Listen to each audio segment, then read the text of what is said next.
భారతదేశం ప్రపంచంలోనే ఒక ప్రత్యేక నాగరికతను పురస్కరించుకొని విరాజిల్లుతుందని ప్రముఖ గ్యాస్ట్రోఎంట్రాలజిస్ట్ డాక్టర్ శంకర్ శర్మ తెలిపారు. ఈ మేరకు ఆయన స్థానికంగా మీడియా ముఖంగా బక్రీద్ పండుగను పురస్కరించుకొని ముస్లిం సోదరులందరికీ పండుగ శుభాకాంక్షలు తెలిపారు. తెలుగువారికి ప్రపంచంలోనే గుర్తింపు తెచ్చి తెలుగు భాషకు ప్రత్యేక స్థానాన్ని ప్రపంచవ్యాప్తంగా తెచ్చిపెట్టిన మహోన్నతుడు నటకిరీటి నందమూరి తారక రామారావు అని ప్రముఖ గ్యాస్ట్రోఎంట్రాలజిస్ట్ డాక్టర్ శంకర్ శర్మ పేర్కొన్నారు. ఈ మేరకు ఆయన ఎన్టీఆర్ జన్మదినాన్ని పురస్కరించుకొని ఆయన్ను స్మరించుకున్నారు.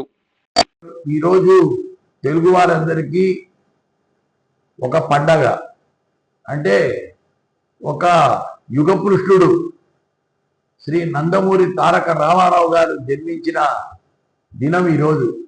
ఇది హిందువులకు తెలుగు వాళ్ళందరికీ పండుగ. ఆయన రామాయణము భారతంలోని రకరకాల భిన్నమైన పోర్షన్స్, ఆయన యాక్షన్స్, నటన చేసి ప్రజలకు చాలా గుండెల్లో ఒకరిగా చిరస్థాయిగా నిలబడిపోయిన వ్యక్తి. తెలుగు వారు అంటే ఎన్టీ రామారావు, ఎన్టీ రామారావు అంటే తెలుగువారు. ఈ తెలుగు గడ్డన అంత అందమైన వ్యక్తి కూడా ఇంతవరకు జన్మించలేదు. ఆయనకున్న భక్తి శ్రద్ధలు ఎవరికి ఉండవు. ఆయన ఉచ్చారణ కూడా అంత స్వచ్ఛంగా ఉంటుంది. ఆయన పద్యాలు పాడినప్పుడు, ఆ డైలాగ్స్ చెప్పినప్పుడు పాత పౌరాణిక సినిమాలలో అసలు మన జీవితంలో మర్చిపోలేము. ముఖ్యంగా లవకుశ సినిమాలో, అలాగే దానవీర సూరకర్ణ, కృష్ణార్జునీయం, పాండవ వనవాసం, ఇటువంటి సినిమాలు, సాంఘిక సినిమాలు కూడా తీసి అసలు తెలుగు జాతిని, సంస్కృతిని, గౌరవాన్ని నిలబెట్టి ప్రపంచ తెలుగు మహాసభలు జరపడమే కాకుండా తెలుగు ఇండస్ట్రీని కంబైన్డ్ స్టేట్ ఆఫ్ ఆంధ్రప్రదేశ్కు తెచ్చిన మహనీయుడు కూడా రామారావు గారే. రామారావు గారు ప్రజలకు ఎంతో సేవ చేశారు. ఆయన మన తెలుగువాడని ప్రపంచమంతా ఎక్కడ తిరిగినా చెప్పుకోవడానికి మనము ఏమాత్రము గొప్పగా ఫీల్ కావాల్సిన అవసరం లేదు. ఆయన తెలుగువారు అంటే రామారావు, రామారావు అంటే తెలుగువారు. అంతటి గొప్ప వ్యక్తి, తెలుగు భాషకు ప్రాణం పోసిన వ్యక్తి రామారావు గారు. మనమందరము గర్వించవలసిన విషయము. తెలుగు జాతి ఆత్మ గౌరవాన్ని నిలబెట్టిన వ్యక్తిగా మన నరేంద్ర మోడీ ఈరోజు ఆయన రామారావును స్మరించుకుంటూ అభినందించారు. సో మన తెలుగు వారమంతా గర్వంగా ఈరోజు పండగలాగా ఈ రామారావు గారి జయంతిని జరుపుకోవాలని నేను కోరుకుంటున్నాను. Thank you. Doctor Shankar Sharma, senior gastroenterologist. మన దేశంలో మరియు ప్రపంచంలో ఉండే అందరి ముస్లిమ్స్కు బక్రీద్ అనే పండగ పర్వదినము. ఈ సందర్భంగా మన భారతదేశం గురించి ఒక మెసేజ్ ఇవ్వాలనుకుంటున్నాను.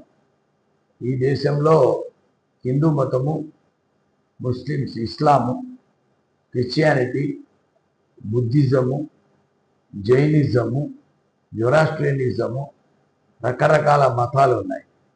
అంటే భిన్న జాతులు, భిన్న కులాలు, భిన్న మతాలు, భిన్న తెగలు, భిన్న భాషల సమాహారమే ఇండియా అవుతుంది.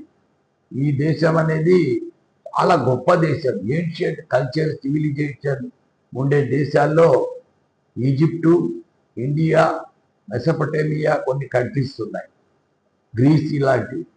మన దేశానికి ముఖ్యంగా వేదాలు, ఉపనిషత్తులు, భగవద్గీత, ప్రపంచమంతా యోగా పేరు తెచ్చినాయి. మన దేశంలో శాంతి, సహనం అనేది చాలా గొప్పగా దాగి ఉంది.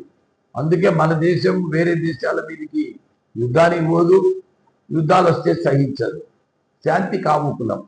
దీనికంతా కారణం ఏమంటే ఇన్ని మతాలు ఉన్నా మన మధ్యన పరస్పర సహకారము, పరస్పర అండర్స్టాండింగ్, హిందూ ముస్లింలు ఐక్యభావనతో ఉండడము, కలిసి పండగలు జరుపుకోవడము, ఈ రకంగా ఎంతో భక్తి శ్రద్ధలతో వాళ్ళు మెలగడం వల్లనే మన దేశము ఒక సంపూర్ణమైన దేశంగా ఈరోజు ఉంది అని చెప్పడంలో మనం ఎటువంటి గర్వం పడాల్సిన పని లేదు, భేషజాలు పడాల్సిన పని లేదు.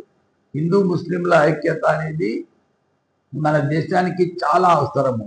అందుకు నేను ముస్లింలు హిందువులు అందరు కలిసి ఉండాలని ముస్లింలకు వాళ్ళ పవిత్రమైన పండగ బక్రీద్ శుభాకాంక్షలు తెలుపుతున్నారు. Doctor Shankar Sharma, senior gastroenterologist.